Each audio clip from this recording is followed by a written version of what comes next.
নমস্কার বন্ধুরা, সবাই কেমন আছো? আশা করছি সবাই ভালো আছো। তো আজকে চলে আসলাম আরেকটি রেসিপি নিয়ে। আজকে বানাবো আমার মায়ের হাতে মাখা ছোট মাছের চচ্চড়ি। তো বন্ধুরা, ভিডিওটিকে স্কিপ করে দেখো না। তো এই দেখো, ছোট মাছ নিয়ে নিয়েছি, ধুয়ে নুন হলুদ মেখে নিয়েছি। তার এখানে আলু, বেগুন আর টমেটো কেটে নিয়েছি। টমেটো আরও আছে, ওগুলো দিয়ে দিব। তো এই দেখো, টমেটো নিয়ে নিয়েছি, এখানে কয়েকটা চেরা কাঁচা লঙ্কা নিয়েছি, এখন কুচিয়ে রাখা পেঁয়াজ দিয়ে দিব।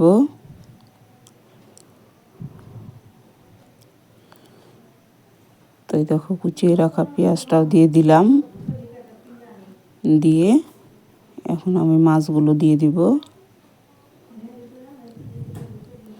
মাছগুলো বেশ বড় বড় ছিল, নদীর মাছ এগুলো। পরিমাণ মতো নুন, মাছটার মধ্যে অনেকটা নুন দেওয়া ছিল।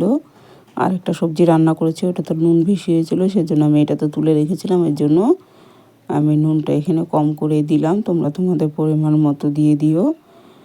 আর 1 চামচের মতো হলুদ গুঁড়ো, সর্ষের তেল, সামান্য একটু চিনি দিয়ে দিলাম টেস্টটা ব্যালেন্সের জন্য। আর এখন এই যে এইখানে সর্ষে আর কাঁচা পাকা লঙ্কা বেটে নিয়েছি, সেই বাটা মশলাটা দিয়ে দিলাম। দিয়ে আমি এখন সব কিছু দিয়ে খুব ভালো করে মেখে নেব। তো দেখো বন্ধুরা, আমার মাখা হয়ে গেছে। এখন একটা কড়াই বসিয়ে দিয়েছি, কড়াইতে এখন সর্ষের তেল দিয়ে দিব। বেশ অনেকটাই লাগবে তেল, তো আমি তেলটা কিন্তু অনেকটাই দিয়েছি। আমার কড়াইতে বোঝা যাচ্ছে না, কিন্তু আমি অনেকটাই দিয়েছি। আর এখানে আরও কিছুটা পেঁয়াজ কুচি ছিল, সেটা দিয়ে দিলাম। তোমরা বেগুনটা আরেকটু পাতলা পাতলা করে কেটে নিতে পারো। তো আমার কাছে বেগুনটা একটু মোটাই হয়ে গেছিলো কাটা, তো সবজিটা দিয়ে একটু ঢেকে দিয়েছিলাম। তো এই দেখো বন্ধুরা, এখন সামান্য একটু জল দিয়ে দিলাম। দিয়ে আমি আরেকবার একটু ঢেকে দেব।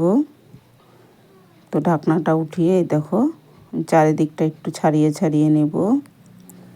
ছাড়িয়ে নিয়ে আমি এটাকে একদম কড়াইটা ধরেই আমি উল্টে দেব।